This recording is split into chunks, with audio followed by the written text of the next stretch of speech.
अगर आपके मोबाइल पे पुलिस का एक नोटिस आता है और वो ये कहता है कि आपको इस तारीख को हमारे सामने अपेयर होना है और अगर आप नहीं होंगे तो हम आपको अरेस्ट कर लेंगे।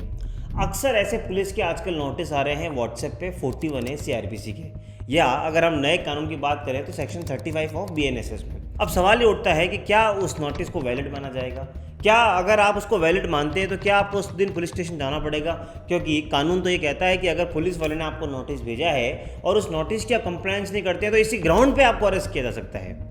लेकिन 2025 में honourable supreme court of India ने इस पूरी परिस्थिति को बदल दिया है। जी हाँ, और ये बताया है कि क्या पुलिस व्हाट्सएप ईमेल के थ्रू यानी इलेक्ट्रॉनिक मोड से क्या कोई 41A या इस तरह का नोटिस भेज सकती है। अब क्या भेज सकती है या नहीं भेज सकती है, इसके लिए तो आपको ये पूरा वीडियो एंड तक देखना पड़ेगा। वेलकम बैक टू चैनल, मैं हूं आपका अपना वकील दोस्त एडवोकेट नमन और आप मेरे साथ देख रहे हैं लीगल शॉर्ट्स।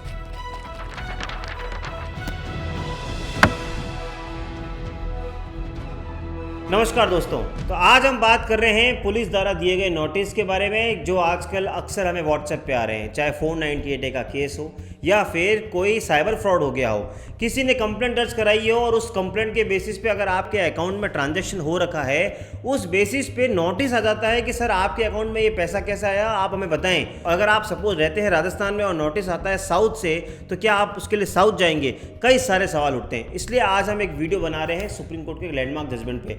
जजमेंट का नाम है Satyendra Kumar until versus central bureau of investigation CBI. वैसे तो ये जजमेंट बहुत पहले आ चुका था, लेकिन इस जजमेंट पे कंटिन्यूस डेवलपमेंट हो रहे हैं। उसी डेवलपमेंट की कड़ी में अभी फरवरी 2025 में सुप्रीम कोर्ट ने एक और गाइडलाइन दी। हुआ ये कि देश के वन ऑफ द सबसे बड़े सीनियर एडवोकेट सिद्धार्थ लूथरा साहब ने एक सजेशन दिया सुप्रीम कोर्ट में कि आजकल पुलिस 41A का नोटिस थ्रू व्हाट्सएप भेज देती है, जो कि भारत के कानून के हिसाब से सही नहीं है, क्योंकि ऐसा किसी क्रिमिनल लॉ में नहीं लिखा गया है। जब इस सजेशन को ऑनरेबल सुप्रीम कोर्ट के सामने रखा गया तो सुप्रीम कोर्ट ऑफ इंडिया ने पूरे इस बेसिक कानून को डिस्कस किया।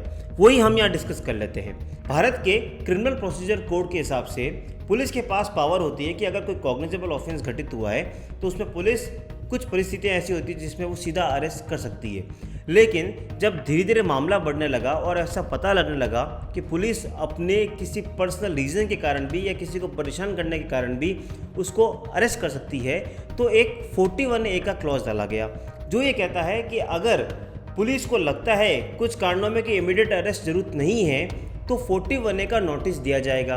41A का मतलब ये होता है कि आपको पहले इन्फॉर्म किया जाएगा कि आपके खिलाफ ये कॉग्निजेबल ऑफेंस में एक एफआईआर दर्ज हुई है, आपके खिलाफ ये प्रथम दृष्टया मामला बनता है, इसके लिए हम आपको जांच के लिए बुला रहे हैं, अगर आप नहीं आएंगे तो आपको अरेस्ट कर लिया जाएगा। फिर एक जजमेंट आता है अर्नेश कुमार का।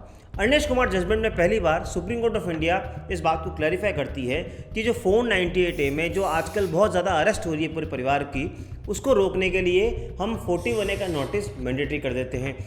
और ये सिर्फ डिवोर्स केसेस में या फिर 498A यानी मैट्रिमोनियल केसेस में ही नहीं, बल्कि उन सब केसेस में लगेंगे जहाँ पे 7 साल तक की सज़ा है।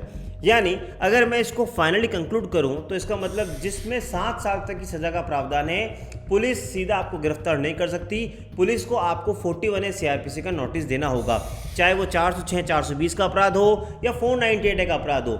अगर आपने कोई ऐसा अपराध किया है और आपके खिलाफ एफआईआर दर्ज हुई है तो 41A सीआरपीसी का नोटिस आपको मैंडेटरीली दिया जाएगा, आपको बुलाया जाएगा, आपसे पूछताछ की जाएगी, उसके बाद ही कुछ एक्शन लिया जाएगा। 41A का कानून ये कहता है कि अगर आपने कंप्लाई नहीं किया तो पुलिस आपको अरेस्ट कर सकती है, लेकिन अगर आपको कंप्लाई कर रहे हो तो पुलिस जनरली आपको अरेस्ट नहीं करेगी अनलेस कोई अलग रीज़न है तो। यानी अब बर्डन डाल दिया गया था पुलिस पे। उसके बाद कई जजमेंट्स आए जहाँ पे ये देखा गया, सुप्रीम कोर्ट ने पाया कि कई बार 41A का नोटिस नहीं दे रहे, तो उस कंडीशन में उन पुलिस वालों पे कंटेम्प्ट की कार्रवाई भी की गई। कई जगह पुलिस वालों को 1 या 2 दिन के लिए उनका वर्क भी सस्पेंड किया गया। यानी सुप्रीम कोर्ट ऑफ इंडिया पिछले कई महीनों से और कई सालों से सख्त थी 41A नोटिस भी। अब जब ये सवाल आया कोर्ट के सामने कि क्या इलेक्ट्रॉनिक मोड से भेजा जाना चाहिए या नहीं, तो एक बात सामने आई कि हरियाणा का एक स्टैंडिंग ऑर्डर था। हरियाणा पुलिस ने एक स्टैंडिंग ऑर्डर निकालते हुए कहा कि अब हर जगह जाना पॉसिबल नहीं है, तो हमको अगर किसी को गिरफ्तार करना है या हमें किसी को नोटिस देना है तो हम उसको 41A का नोटिस थ्रू व्हाट्सएप भेज देंगे। लेकिन इसके बाद भी काफ़ी कंट्रोवर्सीज हुई। कुछ लोगों का कहना था कि हमें व्हाट्सएप प्रॉपर सर्व नहीं हुआ, पुलिस वालों को लगता था कि हमने इसको भेज दिया, लेकिन हो सकता है अगली पार्टी ने इसको पढ़ा ही नहीं हो। इसलिए finally supreme court of India ने इस मामले को भांपते हुए ये गाइडलाइन दे दी है कि अब आज के बाद 41A या फिर 160 CRPC का नोटिस जिसके थ्रू हम किसी को एज ए विटनेस बुलाते हैं गवाही देने के लिए, इन सभी को अब आप इलेक्ट्रॉनिक मोड से नहीं भेज सकते। आप इसको अब व्हाट्सएप से या ईमेल से नहीं भेज सकते। आपको जो मोड ऑफ सर्विस जो क्रिमिनल लॉ में दी गई है उसी के अकॉर्डिंग भेजेंगे। 41A CRPC की बात करें या जो नए कानून में BNSS में बात करें तो सेक्शन 35 की।